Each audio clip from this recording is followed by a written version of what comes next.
Quiero darles una calurosa bienvenida a Casa África, a Mohamed Sidi, a Musa Abdallah Sissako, a Mamadou An y el Mokhtar Sidi Mohamed Mohis. La verdad que la experiencia que vivimos Nuria Medina, mi colega de Casa Árabe y yo, fue impresionante.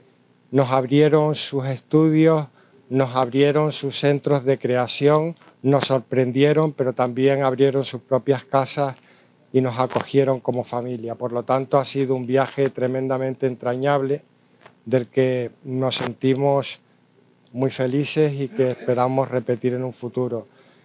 Todo esto ha sido gracias a Aisha Janeiro, la comisaria del proyecto, que nos llevó de la mano a Nouakchott, que nos permitió esta toma de contacto y que creo que es un gran hito, ¿no? Porque no solo en España, en Europa nunca se ha llevado a cabo una exposición colectiva de arte contemporáneo mauritano.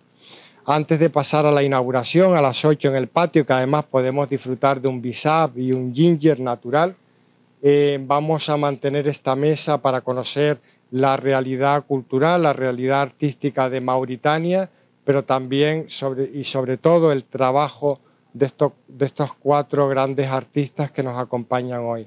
Así que agradecer enormemente a ellos, a Aisha, y espero que disfruten de la exposición.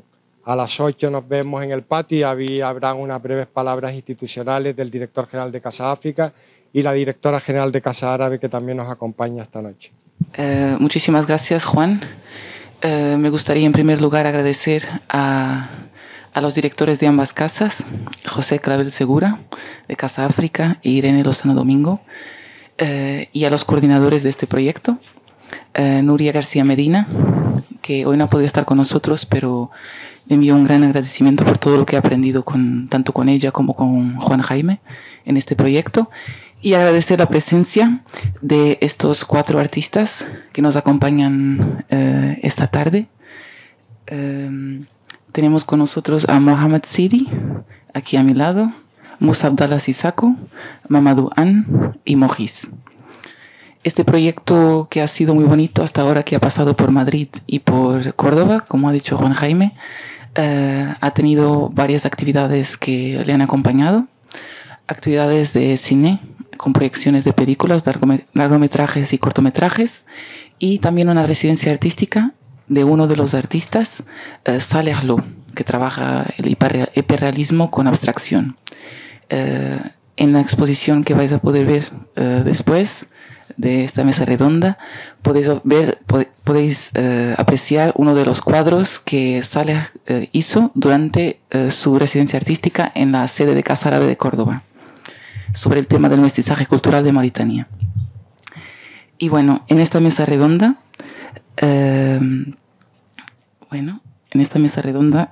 vamos a acompañarla de una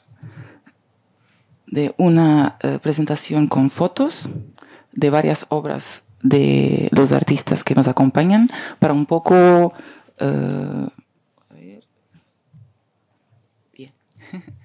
para un poco ilustrar un poco cómo son sus expresiones y entender un poco, quizás un poquito más de lo que vais a ver después.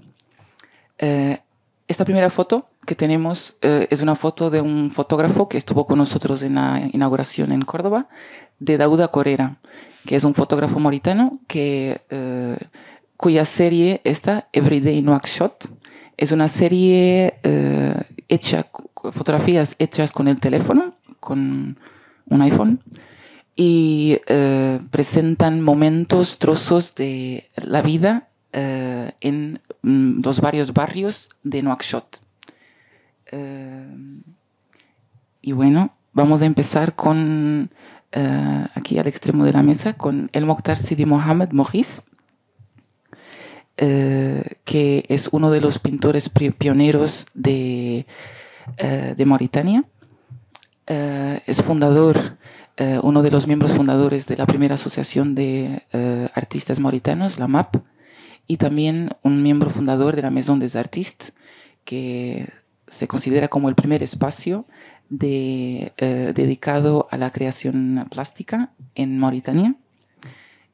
Quizás antes de empezar con un poquito lo que nos va a contar Maurice, quizás hacer un pequeño preámbulo un poquito sobre el arte contemporáneo de Mauritania, que es un tema fascinante, aunque bastante desconocido, en general, no solamente en España, pero en el mundo.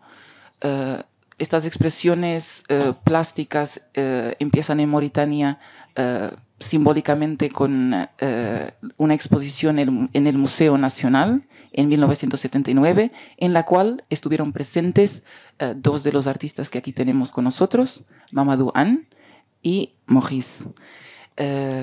Hay que decir también que quizás unos pequeños apuntes sobre el hecho de que en Mauritania la mayor parte de los artistas, la mayoría y todos los que están aquí presentes, son autodidactas y han creado sus propios espacios de creación y para la exposición de sus obras y para el intercambio de conocimientos artísticos. Y bueno, vamos a seguir con Maurice y luego ya comentaremos poco a poco algunos apuntes para introducirnos en este tema fascinante de un país que se encuentra, como todos aquí probablemente ya sabremos, ¿no?, a caballo entre las culturas árabe y africana.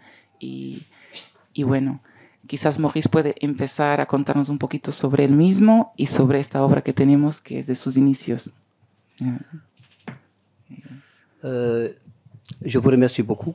Et avant de parler de ma feuille de route et de mon travail, je salue d'abord l'initiative qui a été faite par Casa Africa et Casa Arabe de nous donner l'occasion de faire voir notre travail en Espagne. Et c'était une occasion pour nous qui était vraiment, en fait, je dirais que c'est une occasion pour nous de faire voir notre travail ailleurs qu'en Mauritanie. Quand on parle de l'histoire de l'art en Mauritanie, un peu, en fait, l'art mauritanien, à un moment donné, c'était un peu tabou parce que tout ce qu'on faisait à l'époque était des représentations humaines, des personnages qu'on dessinait et c'était tabou parce que c'était interdit par la religion musulmane. On disait que c'était pas possible de faire des représentations humaines parce que le jour du jugement dernier, vous allez leur donner des âmes. Voilà, là, alors moi, peut-être Mamadou Anne et d'autres qui sont de la première génération, on a regardé qu'en fait, c'était pas ça, parce que quand on regarde, en fait, qui nous a créés, c'est Dieu. Nous ne sommes pas des créateurs. Nous créons, d'accord. Mais ce que nous créons, on ne peut pas leur donner âme. Il ne parle pas. Il n'a pas de vie. Donc, pourquoi ne parler que de ça? Alors, finalement, on s'est dit, on a brisé les tabous, on a commencé à travailler, et à peindre, et à changer un peu les mentalités pour que les gens comprennent un peu ce que nous faisons. Et de là, nous avons commencé, lui et moi, à créer la première association des artistes peintres de Mauritanie, qu'on a appelée l'AMAP. Et nous avons initié beaucoup d'artistes plasticiens. Nous avons créé ce mouvement. Et la première exposition que nous avons faite, c'était l'exposition qui a été intitulée Démarrage de la peinture contemporaine. C'était en 1979. Et c'est là où on a commencé à créer ce mouvement artistique et faire en sorte de regrouper les artistes plasticiens mauritaniens et de créer ce mouvement artistique. Le tableau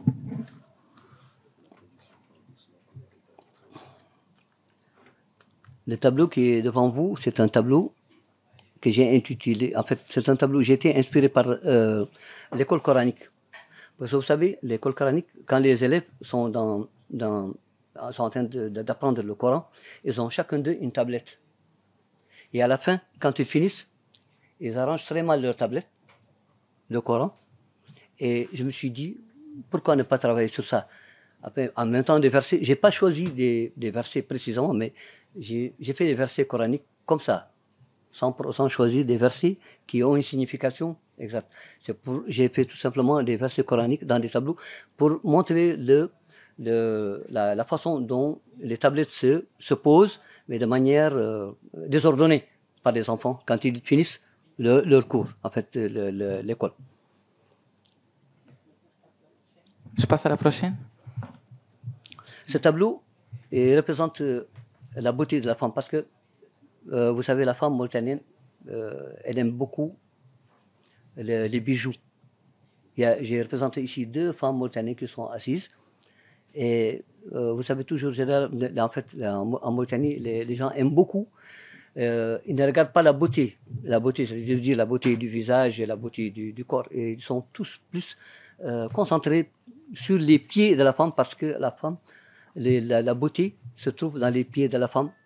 Parce qu'à cause du gavage, parce qu'ils gavent leurs femmes pour les rendre plus grosses et plus volumineuses et deviennent plus attirantes. Pourquoi? Parce qu'un homme qui marie une femme gavée et grande, c'est un signe de richesse. Quand il a une femme trop grosse, c'est parce qu'il nourrit bien la femme. C'est pourquoi on gave la femme chez nous. Alors, là, j'ai fait en sorte de faire des bijoux. Parce qu'en fait, quand elle est gavée et qu'on regarde ses pieds, les gens sont plus concentrés dans ses pieds que dans son corps et dans son visage. C'est pourquoi j'ai le bracelet que vous voyez, en fait, c'est quelque chose qu'on met dans le pied. Et alors, tout autour, il y a la croix qui ressemble à la croix gammée, mais c'est la croix d'Agadez. Celle-là, c'est une parure qu'on met sur le visage. Ok, très bien. Et celle-ci, Maurice? Ici, j'ai essayé d'illustrer un peu la peur. Parce que j'étais fasciné par la peur. La personne qui a peur, je me suis dit, la peur, il faut que je représente la peur. On ne peut pas représenter la peur, mais je me suis dit qu'une personne qui a peur, le visage de la personne change. Il y a des traits, il y a les yeux on voit les orbites et tout. Alors j'ai été fasciné par la façon dont le visage change au moment où on a peur. Alors je me suis dit, pourquoi ne pas faire un tableau sur la peur? Ça a suscité beaucoup de choses parmi les gens avec qui j'ai exposé ce tableau. Et ça a posé des problèmes d'achat, en fait, des gens qui veulent s'acquérir le tableau parce qu'ils avaient peur pour me dire qu'ils ne peuvent pas avoir une toile où il y a la peur accrochée sur leur mur. Ils auront toujours peur. En fait, c'était pas ça le but. C'était pour leur montrer tout simplement, je dis que c'était pour leur montrer tout simplement ce que c'est que la peur par rapport au trait du visage, par rapport à l'expression même du visage. Là, ici, je parle du mariage forcé. Là, on voit un personnage sur un cheval. Si vous regardez très bien, on voit de l'argent. On voit le père qui pousse la mariée. Et on voit la mère qui est derrière courbée. Et la mariée, c'est elle qui est devant. Le père qui la pousse et la mère qui est derrière. Devant le cheval, on voit les 2 sœurs de la femme, de la fille mariée, par force, avec son enfant en bas, plus bas, voilà. Il y a son enfant qui est accroché. Et de l'autre côté, le dernier personnage, ici, là, de ce côté. Ce dernier personnage, c'est lui, l'amant de la femme qui a sa tête courbée. Parce que c'est sa dulcinée, on l'a mariée par force.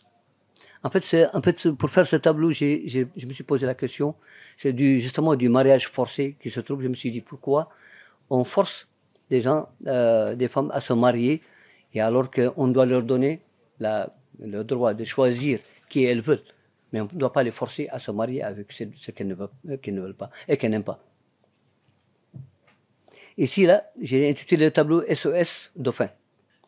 Ça, c'est en fait, c'est un cri d'alarme pour montrer que les dauphins sont en voie de disparition.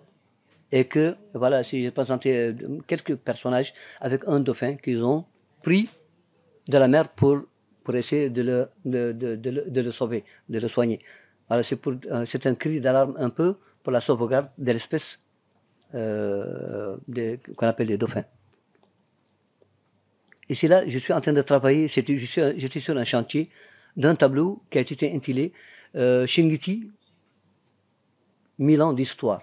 Parce que comme vous connaissez l'histoire, si vous connaissez un peu l'histoire de la Mauritanie, Shingiti, est un symbole de l'islam en Mauritanie. Et c'est un minaret d'une mosquée qui date de 1000 ans. Alors, là, j'ai essayé de faire ce tableau qui parle justement de Chinguitti.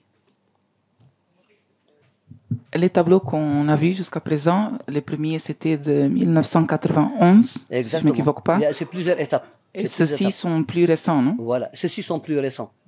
Ceux-ci, ce sont des tableaux de 2020 à 2022. Ok. Celui-là, c'est un tableau que j'ai intitulé Djambout. Djambout, c'est la reine du Wallo. Vous savez, le Wallo, c'est de l'autre côté du Sénégal. C'est entre, à côté de la frontière de la Mauritanie et du Sénégal.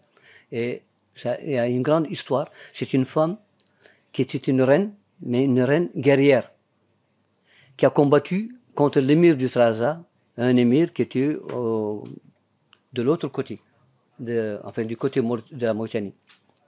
Et quand ils ont combattu, il s'est avéré qu'au moment de combattre avec cette dame, elle est tombée, et il pensait combattre avec un homme quand il a vu que son casque est tombé et que ses cheveux ont commencé à tomber. Il a vu que c'était une femme, qu'il était en train de faire la guerre ou de combattre une femme. Alors, il a posé son épée, il a dit « Je ne peux pas te tuer ». Et c'est là où il y a eu une alliance. Il a combattu et il a gagné le combat. Et il a fait en sorte de demander sa main en mariage. Et ils se sont mariés. Et il y a eu, en ce moment, comment on appelle, une liberté de passage, c'est-à-dire que la guerre s'est arrêtée. En fait, il y a eu la paix entre les deux rives, la rive du Sénégal et la rive de l'autre côté de la Mauritanie. Et quelque chose que peut-être c'est intéressant, Maurice, non? C'est que dans votre travail, on peut observer des éléments architectoniques des animaux et des personnes déconstruites. On peut voir ça très bien ici dans ce tableau et aussi dans les tableaux qui sont dans l'exposition. Et peut-être vous pouvez nous parler un petit peu sur la question des éléments traditionnels qui sont dans ce tableau aussi. On voit de l'écriture qui ressemble au tifinagh. En fait, l'écriture que j'ai faite ici, elle se rapproche un peu du truc en fait, des lettres amaziques. Mais en fait, quand on regarde très bien, on s'approche, on zoome un peu, en fait, ça n'a rien à voir parce qu'on peut trouver en fait, une lettre ou deux qui ressemblent à l'écriture amazique, mais qui n'est pas en fait réellement les lettres amaziques. En fait, c'est des signaux, c'est des symboles que j'ai faits pour un peu enrichir la toile. Existe une grande richesse aussi d'autres éléments. Par exemple, ici, si je ne m'équivoque pas, ça sont des coris, non? Ici. Oui, il y a des coris. Bien sûr. Ça, c'est parce que je parle ici de l'histoire d'une guerre entre en fait, du Sénégal, du côté du Sénégal et de la Mauritanie. Donc là, c'était pour représenter un peu, voilà, parce que là-bas, vous savez, en général, quand il y a la guerre, il y a toujours les gens qui jouent au tam-tam et des féticheurs qui accompagnent en fait les guerriers.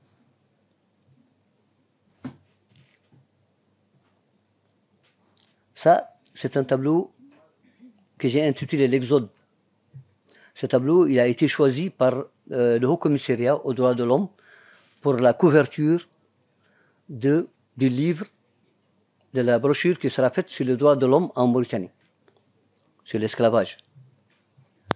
Alors là, l'Exode, là on voit des personnages qui partent, on voit une femme qui porte un enfant et des gens qui se suivent. Enfin, c'est l'Exode, c'est pour dire que c'est des gens qui partent d'un endroit à un autre endroit. Peut-être on peut dire que c'est des émigrés, on peut dire que c'est des exilés, on peut tout dire. Ou des gens qui fuient la guerre. Là, c'est sur l'esclavage. Là, c'est une manifestation pour montrer une révolution où je montre les gens qui sont en train de briser les chaînes parce qu'il n'accepte plus d'être dominé, il n'accepte plus d'être esclave. C'est pourquoi j'ai représenté des personnages qui revendiquent leurs droits.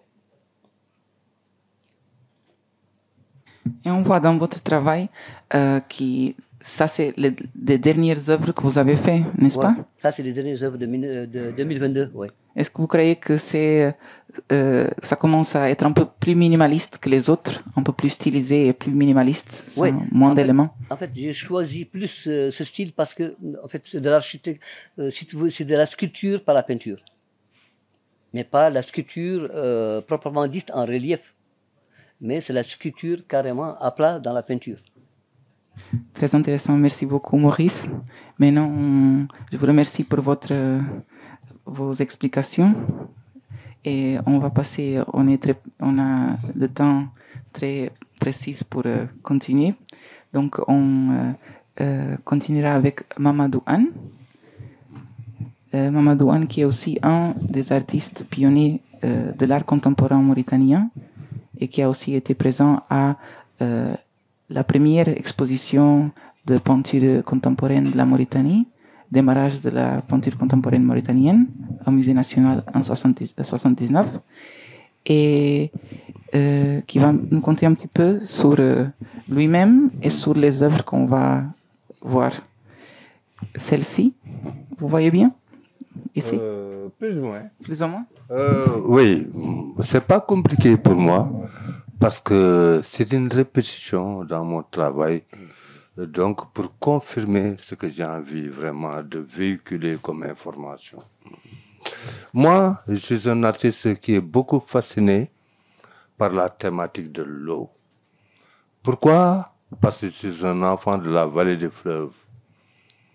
Le fleuve qu'on appelle fleuve Sénégal, que les Mauritaniens ont baptisé fleuve de Nabja. À partir des événements, on a baptisé ce fleuve de Nabja. Je suis né à Bababé, c'est mon village. La thématique de l'eau m'interpelle. Pourquoi? Parce que l'eau, c'est une source de vie, c'est une source de conflit. C'est autour de ça que j'ai articulé tout mon imaginaire. Voilà.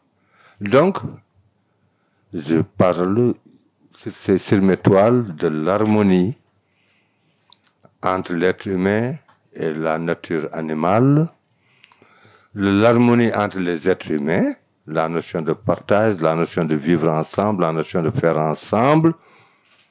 Voilà les thématiques qui sont vraiment récurrentes dans mon travail. Et je parle aussi de thématiques peut-être un peu futuristes. Pourquoi? Parce que je me dis qu'un jour, peut-être on pourra vivre, composer avec la notion animale d'une manière assez, beaucoup plus aiguë. Quand je vois ce qui se passe aujourd'hui en Inde, où on laisse les tigres ou les panthères se promener à New Delhi et tout ça, ça veut dire que cette acceptation de la notion animale, elle est là. Mais comment la conjuguer, comment l'intégrer, c'est ça la problématique vraiment qui interpelle. Donc je m'inscris dans cette logique. Voilà. Et je sais que quand je dis source de vie, source de conflit, parce qu'en Mauritanie, quand il y a eu le conflit Mauritanie-Sénégal, effectivement, c'était autour de cette notion de l'eau. C'est quoi? C'est les cultivateurs, les éleveurs. Ah, les cultivateurs, éleveurs, quelle est leur source principale de survie? C'est l'eau. Et voilà. Et sur ce tableau, Monsieur Mamadou? Et sur ce tableau, je pense la capitalisation de l'énergie qu'on doit mettre en évidence pour exactement parvenir à cet objectif.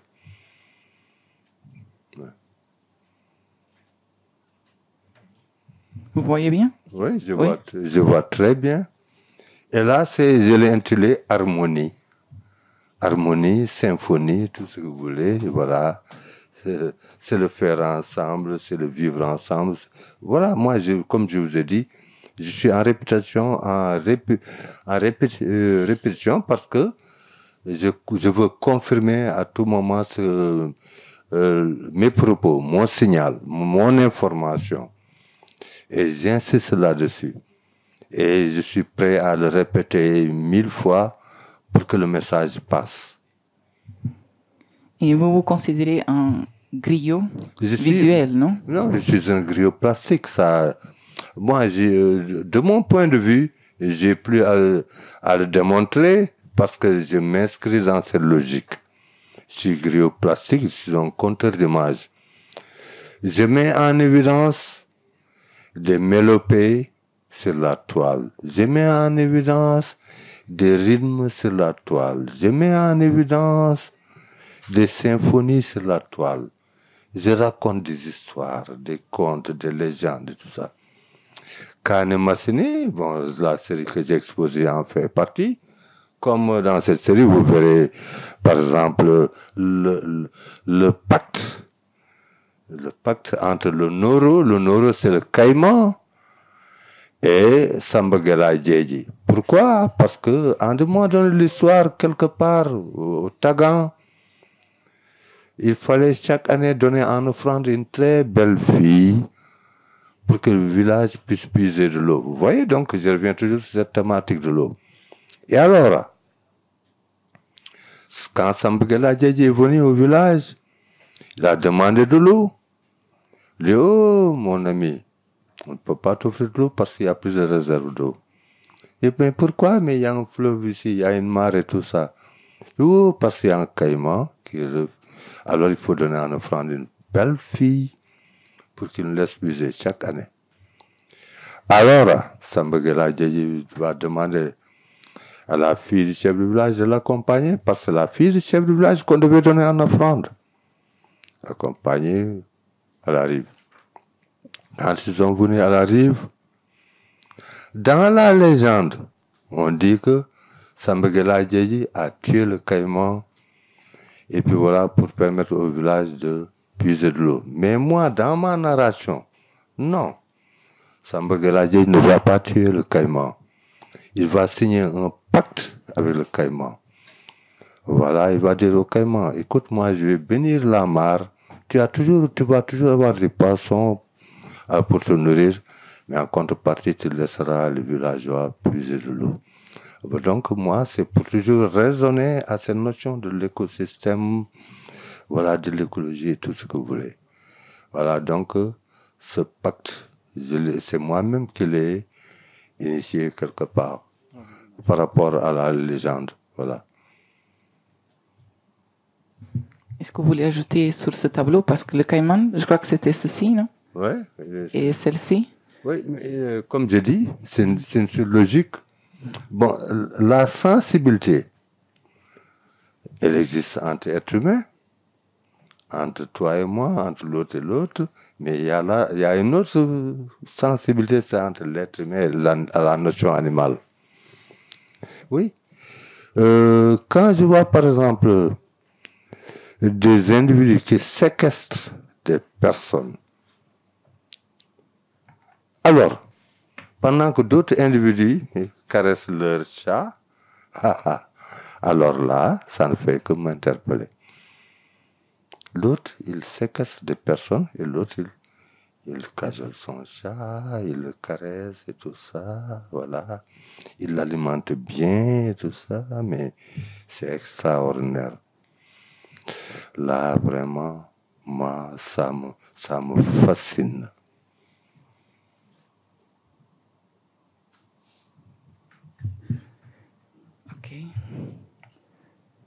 Ok. Merci beaucoup. Merci. Cher Mamadou Anne, merci beaucoup pour votre contribution. Et on va continuer. Peut-être maintenant on va parler sur l'œuvre de Mohamed Sidi, qui on va essayer de faire ensemble. Mohamed Sidi est un peintre qui est né à Mederda dans le sud de la Mauritanie et il est professeur d'art plastique au centre commercial des Sourds, où il donne des cours d'art plastique à des enfants qui ont aussi la discapacité. C'était un peu compliqué de trouver un interprète de langue de signes à cause des raisons qui dépassent tout ce qu'on pourrait faire, parce que en Mauritanie, la langue de signes, c'est très spécifique et chacun a appris d'une façon différente et trouve leurs moyens. On communique comme on peut. C'est une personne extraordinaire avec qui on est en train d'apprendre beaucoup. Mohamed Sidi a été un élève de Brahim Fall, c'est un des peintres pionniers qui ont accompagné Mamadou Anne et Maurice aussi dans les débuts de l'art contemporain mauritanien, et qui à son tour a été élève de Ibra Tall, qui était un peintre qui a travaillé à la manufacture de Thiès au Sénégal, où il y avait une combinaison entre les tissus et la peinture. Mohamed Sidi, son œuvre est très conçue avec des influences de Brahim Fall, mais il l'a amené à un autre niveau. On va voir maintenant avec les débuts de sa peinture qui commençait de cette façon, avec des couleurs plutôt qui dégradaient les uns avec les autres et qui jouent avec la perception. Et ici aussi, on voit ici, je crois que Moussa aussi, il va m'aider. Il a aussi parlé avec Mohamed Sidi dans des signes. Et on a tous ensemble, on a fait question de que chaque œuvre, qu'il nous explique la meilleure façon, quels sont les éléments qu'il a intégrés et quelle était l'histoire qui était derrière. Mm-hmm. Oui. Donc, sur ce tableau, ce que notre collègue Mohamed Sidi a essayé de représenter, il s'agit de représenter les différentes formes de danse traditionnelles qui existent dans notre pays, avec les différentes parures qui les accompagnent pour les différentes ethnies. Vous pouvez voir dans le détail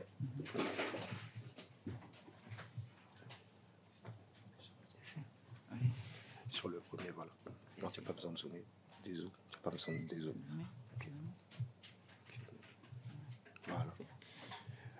Donc, par exemple,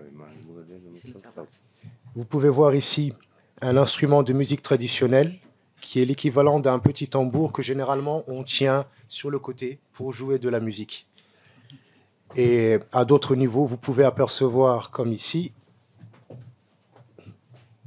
une femme. Et au niveau de ses pieds, vous pouvez apercevoir des bracelets. Et il faut savoir que dans la culture maure, dans le passé, en type de bijoux, les femmes portaient des bracelets qui étaient extrêmement volumineux et qui étaient placés au niveau de leurs chevilles. À d'autres niveaux, comme par exemple ici, on peut apercevoir une mauresque qui danse. Et de façon plus générale, dans ce tableau-ci, il a essayé d'intégrer le concept de la danse selon les différentes ethnies et les différentes coutumes et cultures de la Mauritanie. Voilà ce que je peux vous dire pour ce tableau-ci. Je ne sais pas si l'un des autres artistes présents veut ajouter quelque chose par rapport à l'interprétation de l'œuvre concernant Mohamed Sidi. Moi, je pense que l'interprétation de l'œuvre là est parfaitement bien. C'est exactement ce qu'il a dit. Vous nous excusez pour cette interprétation partagée à cause des difficultés que nous avons expliquées précédemment. Pour pouvoir bien expliquer son travail, nous nous sommes partagés la tâche pour pouvoir rendre service à notre ami. Ouais. Donc nous passons donc au tableau suivant. Qui veut faire l'interprète?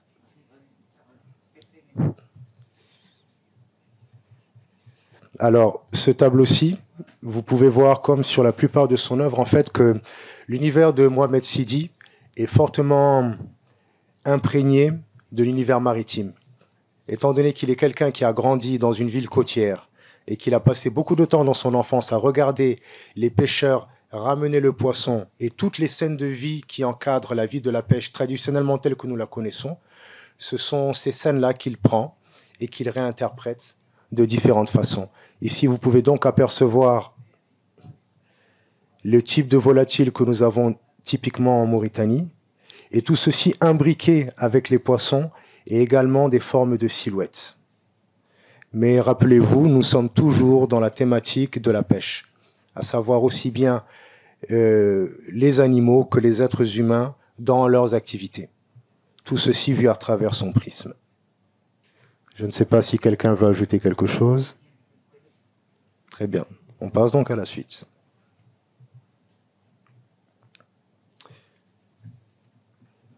Nous restons toujours donc sur la même thématique, toujours sur la thématique de la mer. Vous pouvez apercevoir la houle qui se déplace à ce niveau-ci, le soleil qui est couché sur la mer, et vous remarquerez que dans ces tableaux, il n'y a pas une délimitation nette entre l'arrière-plan et l'avant-plan.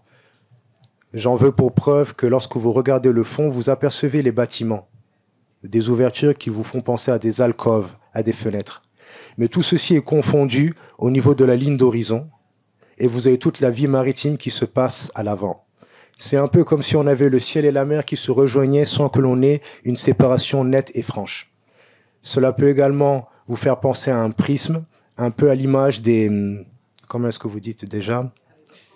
Non, dans les cathédrales, les vitraux que vous avez, qui sont composés de différents petits morceaux de verre qui reflètent la lumière de façon différente. Et c'est également l'une des particularités de son travail, c'est qu'il se sert des jeux de couleurs comme un prisme pour mettre en valeur différents éléments. Ici, sur cette scène, vous pouvez donc apercevoir une femme, et dans le prolongement de son bras, vous pouvez apercevoir ici une calebasse dans laquelle se trouve le poisson que les pêcheurs lui ont remis en revenant de la pêche, ainsi que quelques légumes.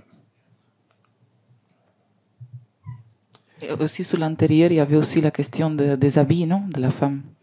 Non, ce sera pour un autre tableau. Aussi. Pour un autre tableau. Oui. Également, au niveau des vêtements, avant de passer au tableau suivant, il y a toujours un patchwork, une mosaïque qui est faite dans les couleurs. Et si vous prêtez attention aux différents types de motifs, vous pouvez retrouver les différents types de textures que l'on trouve traditionnellement sur les vêtements des femmes, sur un style de vêtement qu'on appelle le wax, qui est un tissu à la base qui nous vient d'Hollande, mais qui représente des motifs et des imprimés africains. Mais il a toujours également cette richesse dans son œuvre. Je passe donc au tableau suivant. Sur ce tableau-ci, vous avez deux éléments qui sont imbriqués. Ce n'est peut-être pas apparent au premier coup d'œil, mais dans ce tableau, vous avez l'univers maritime et l'univers du désert qui se rejoignent. L'univers du désert est apparent car vous apercevez le chameau. Mais lorsqu'on le regarde avec attention, à ce niveau-ci, précisément, il s'agit d'un bateau échoué. Ceci. Et dans ce qu'il nous a expliqué, c'est qu'il a voulu figurer un chameau en déplacement dans le désert, et en avançant dans ce désert, il passe près d'une pirogue qui est un vestige du passé. Nous avons l'habitude de dire que le désert, c'est comme la mer, sauf que les vagues ne bougent pas. Donc nous avons une relique du passé, ici, une pirogue, près de laquelle le chameau passe. Et comme vous pouvez le constater encore une fois, il y a toujours cette imbrication extrême au niveau des couleurs. Au premier regard, on peut se sentir perdu, mais lorsqu'on le regarde dans le détail, les différentes formes commencent à nous apparaître. Est-ce que l'un de mes collègues a quelque chose à rajouter? On passe à l'œuvre suivante. Voilà donc Mohamed Sidi en train de composer à l'atelier. Je tiens à préciser que cette œuvre ne fait pas partie de l'exposition. Il s'agit d'une œuvre qui a été remise à un ami qui est très cher à Mohamed Sidi, qui se trouve dans la salle, mais je ne dirai pas son nom. Si peut-être quelque chose à rajouter, Moussa, oui. C'est que ici, c'est l'atelier de Mohamed Sidi au centre où il travaille, et c'est aussi sa salle de cours où il donne des cours aux élèves du centre. C'est un centre en 2 étages où ils ont des cours au-dessus, des cours normaux, et ils font aussi des activités où les élèves apprennent les arts plastiques, aussi d'autres à faire l'artisanat, à cuire, et ils vendent. Et ils font aussi, Mohamed Sidi, il fait aussi des objets qu'après ils vont être présentés. Oui, nous vous présenterons dans la suite les objets qu'il fait en tant qu'artisan. Il faut bien préciser que dans ce centre, c'est un centre de sourds et muets. Oui. C'est un centre de sourds et muets. Donc, où Mohamed Sidi initie. Et beaucoup de ces jeunes sourds-muets, d'ailleurs, ont fréquenté la maison des artistes avant de se retrouver dans ce centre-là. Et nous sommes assez flattés d'ailleurs de le retrouver là-bas, profiter de sa formation, de son savoir-faire.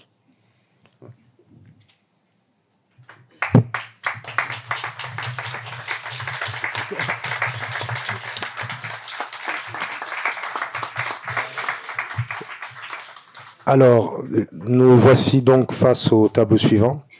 Sur ce tableau-ci, vous pouvez remarquer au niveau du faciès qu'un trait particulier a été mis sur la beauté de la femme. Il a voulu ici signifier la beauté de la femme à travers un élément particulier. Si l'on suit les bras de la femme, vous remarquez à ce niveau qu'elle tient dans ses bras une immense bassine qui est remplie de poissons. En fait, il s'agit d'une revendeuse. Lorsque les pêcheurs ramènent le poisson sur la plage, elle fait partie de ces nombreuses petites mains qui achètent le poisson et qui le revendent. Et ce poisson est non seulement une source de revenus pour elle, mais c'est également un moyen de maintenir sa dignité. Comme vous pouvez le voir, elle est bien maquillée. Elle possède un foulard, une tenue qui est plutôt somptueuse avec des ornements. Et tout ceci est le résultat du fruit de la mer. La mer nourrit, la mer nous permet de conserver notre dignité. Donc c'est ceci qu'il a voulu magnifier à travers ce tableau. Vous pouvez apercevoir juste derrière les habitations où elle habite et vers laquelle elle va se rediriger une fois qu'elle aura vendu les poissons qui sont situés dans sa nacelle.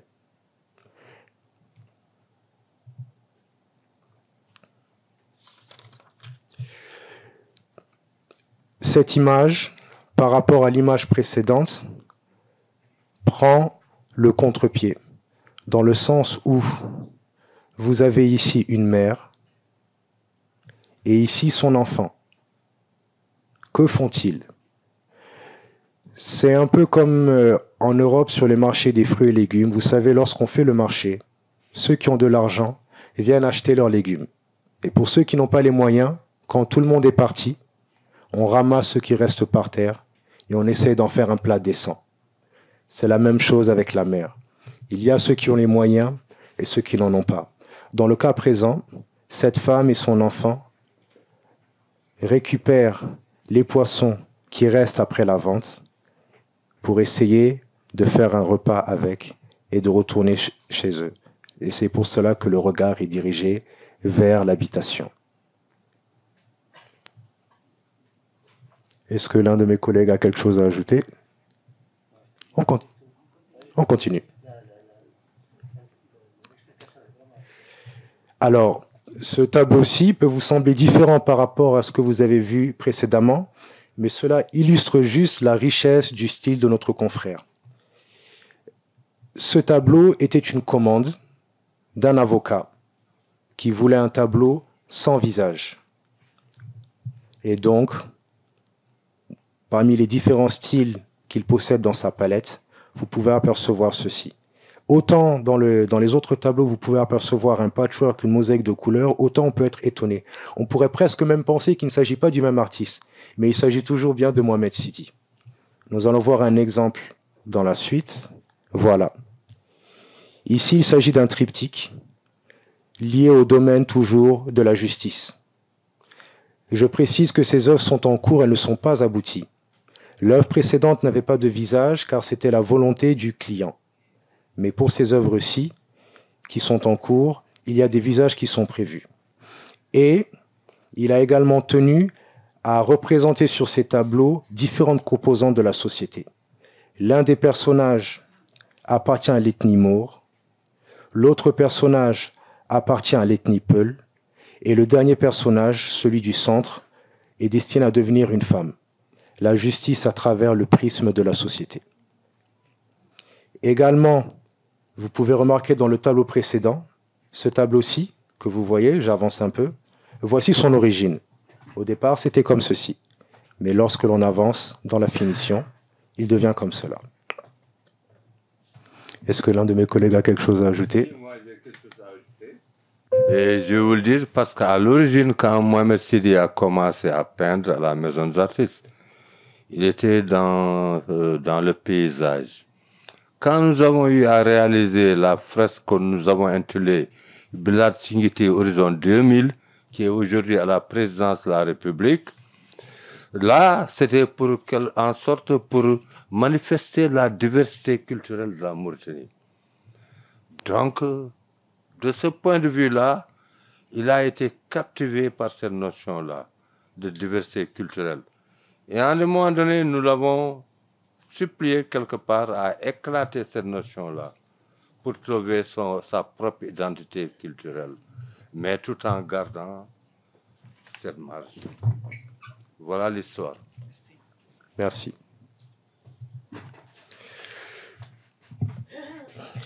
Okay. Donc sur ce tableau-ci, vous pouvez apercevoir le type de travaux que Mohamed Sidi fait dans ses ateliers. Ici, il s'agit de tables qui sont faites. À l'avant, vous avez donc la table sur laquelle il est en train de travailler. Et à l'arrière, vous avez le modèle fini. Il s'agit juste du dessus de la table. Les fixations des pieds viendront après. Mais il était important que je vous montre ça pour que vous sachiez que, indépendamment de la création sur toile, c'est également un artisan.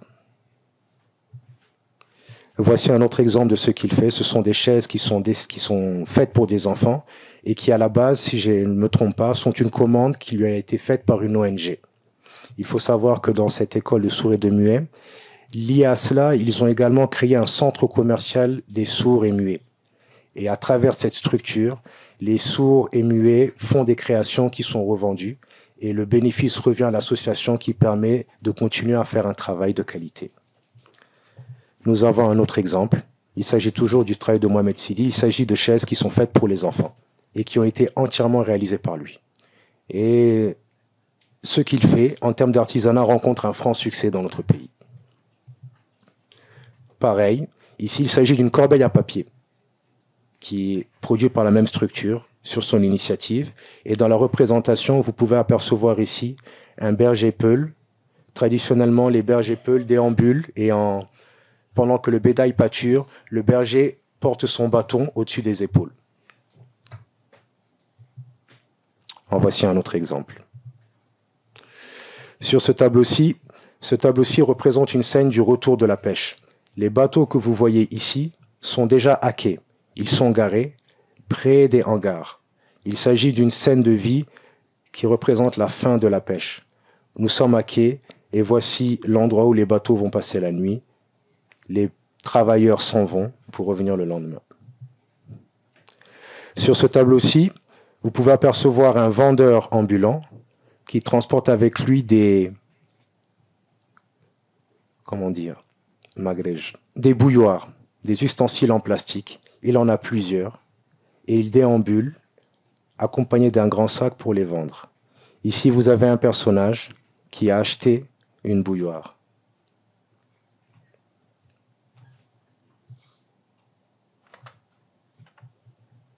Ici, vous apercevez une femme qui, dans ses bras, tient une nacelle qui est destinée à recueillir le poisson. Merci.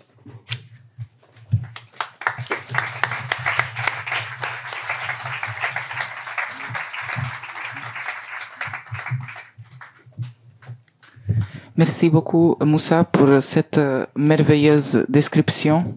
C'était vraiment un plaisir d'écouter.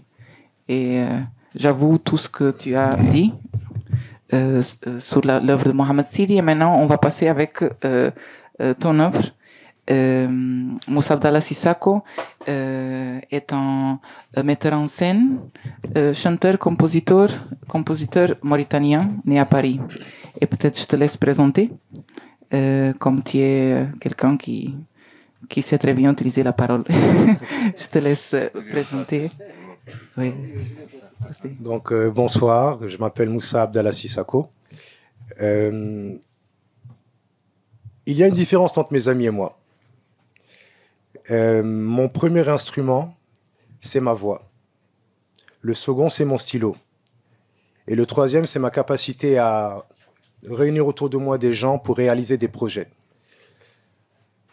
Dans mon parcours, j'ai commencé avec le hip-hop, avec la scène musicale.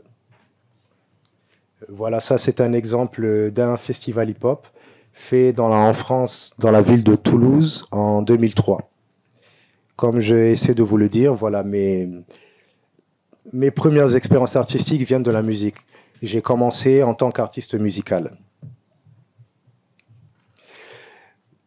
Vu qu'il s'agit de décrire une évolution, arrivé au niveau du hip-hop, à un certain niveau, cela m'a ouvert d'autres portes, à savoir le rôle de maître de cérémonie. Donc, j'ai développé la capacité de pouvoir réunir des gens et d'animer, de me mettre à leur service pour les mettre en valeur en essayant aussi bien de les mettre en valeur que d'occuper le public entre le passage de différents artistes. Cette photo illustre ceci. Il s'agit d'une photo qui a été prise à l'occasion d'un festival de jazz. Sur cette photo-ci, je suis en train de performer à Paris dans une église qui s'appelle une église Saint-Eustache. Et il était important pour moi de présenter cette photo parce qu'elle illustre très bien les différences culturelles et les ponts qu'il y a. Je ne parle pas de mur, mais je parle de ponts. Je m'explique. Chez nous, il est inimaginable de venir faire de l'art moderne, par exemple, dans un lieu de culture comme une mosquée. Mais lorsque j'étais en Occident, j'ai vu que les églises étaient également des lieux qui accueillent la culture.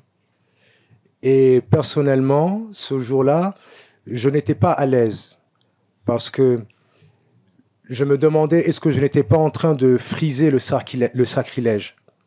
Mais ce qui m'a rassuré, c'est le fait de me dire que l'artiste est censé être un trait d'union entre cultures. À partir du moment où je suis invité pour présenter une forme de mon art, je vais le faire dans le respect. Cette photo-ci n'est plus dans le domaine du hip-hop. Comme je vous ai dit, je suis passé par différentes influences. De la musique hip-hop, j'ai commencé à être maître de cérémonie. Et de l'activité de maître de cérémonie, j'ai découvert le slam et la poésie. Donc, il s'agit donc d'une performance de slam. La photo suivante que vous voyez constitue une étape suivante dans mon évolution. À un moment, j'ai commencé à me sentir limité par juste l'expression vocale. Il me fallait d'autres cordes. Donc, j'ai commencé à intégrer le monde du théâtre. Cette pièce s'appelle L'âme orale de l'histoire. Et c'est la première pièce de slam qui a été faite à Paris en 2013. Voilà. La photo suivante représente la pochette d'un album de musique qui a été fait par mon groupe qui s'appelle DB Fame, qui est un diminutif de Dream Big Family. Il s'agit d'un album de musique hip-hop aux sonorités jazz.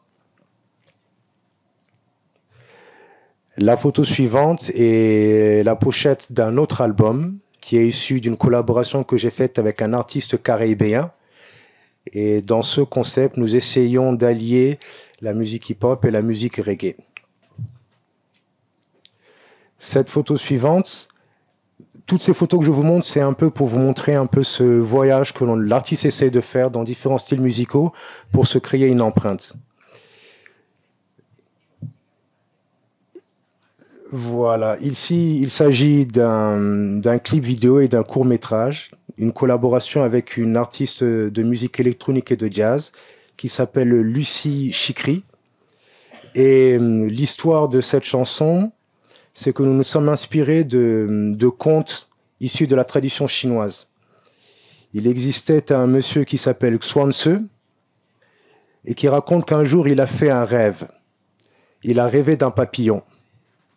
Le papillon volait et il était très content. Et au bout d'un moment, il s'est réveillé. Et ce que j'ai trouvé intéressant, c'était sa conclusion. En se réveillant, il se demandait est-ce que c'était lui qui avait réveillé du papillon Ou est-ce que c'était le papillon qui avait rêvé de lui? Ce qui joue donc sur le rapport à la réalité. La photo suivante représente une collaboration que j'ai faite avec un chorégraphe qui s'appelle Smaïl Kanouté, avec l'Opéra de Paris, et qui a été fait en partenariat avec un centre de recherche, le CNRS, en France. Et la performance consistait à faire un spectacle avec un écran à 360 degrés. Et ça m'a permis d'ajouter une nouvelle corde à mon arc parce que sur ce projet, j'ai été compositeur. J'ai composé la bande sonore de son spectacle. On aura un exemple plus tard. Ici, c'est un autre exemple. Il s'agit d'une bande dessinée faite par un artiste qui s'appelle Moko, qui a grandi en France, mais qui fait des bandes dessinées qui sont axées sur l'univers africain. Et étant donné que j'aime les projets multiformes, dans ce projet, nous lui avons fait la composition sonore, car ce conte est accompagné d'un CD. Il s'agit d'un conte musical, mais sous la forme d'un livre. Et cette dernière photo est l'affiche de ma création, la dernière création globale que j'ai faite en 2016, et qui justement s'est nourrie de toutes ces influences. C'est les éléments de ce spectacle qui sont présentés, que vous allez voir plus tard en bas. Et il s'agit d'un spectacle vivant qui associe le slam, la danse, la vidéo, la peinture et la photo.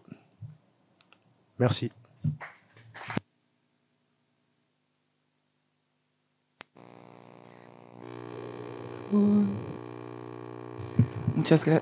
Merci beaucoup, Moussa.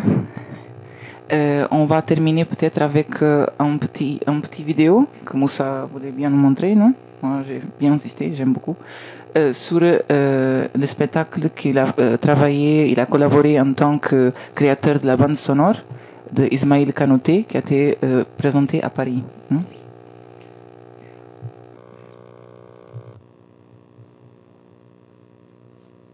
Peut-être tu veux faire une petite introduction sur le sujet du spectacle, de thématique. Oui. Alors, la thématique du spectacle, c'est que c'est un artiste qui a vécu longtemps à l'étranger et qui à un moment est retourné dans son pays et dans son village natal. Et il a développé tout un concept qui s'appelle les actes du désert, autour du fait qu'il essaie de retrouver ses origines et de les magnifier à travers un spectacle de danse. Il s'agit d'un danseur qui fait de la danse contemporaine. Et comme je voulais l'expliquer sur ce spectacle, je lui ai fait la bande sonore. Merci. Merci beaucoup.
Vous me direz si je dois rentrer en moi. J'attends. Vous me direz aussi ce que je dois faire là-dedans. Le temps me perd à ne rien faire.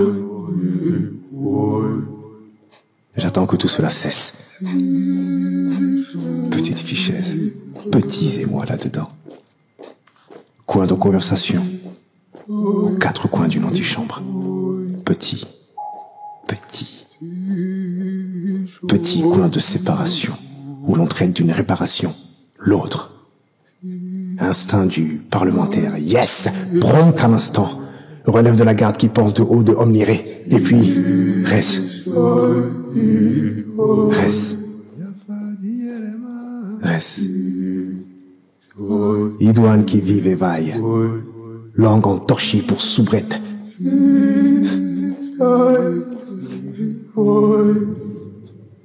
J'attends, vous dis-je.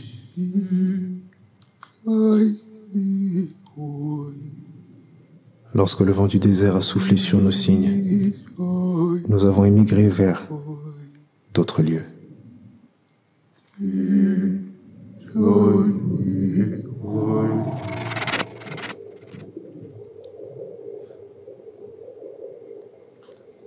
De ce dialogue inassouvi entre racines et ouverture, que nous reste-t-il plus exactement à découvrir? Que nous reste-t-il à découvrir?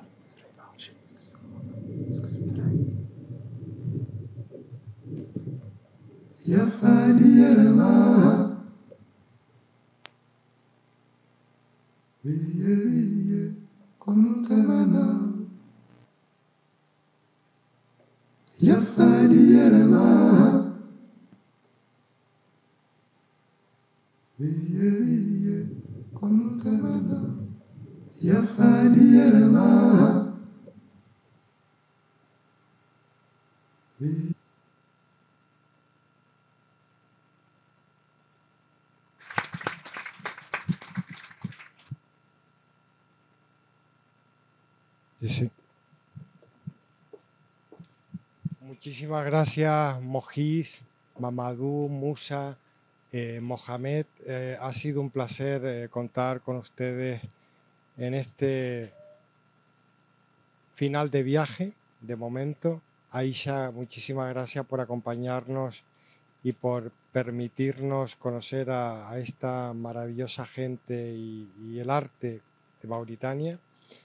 Y ahora les invitamos a que nos acompañen al patio a disfrutar de la exposición. Habrá unas breves palabras para la inauguración y disfrutar de la exposición con un buen bisap y ginger africano. Muchísimas gracias.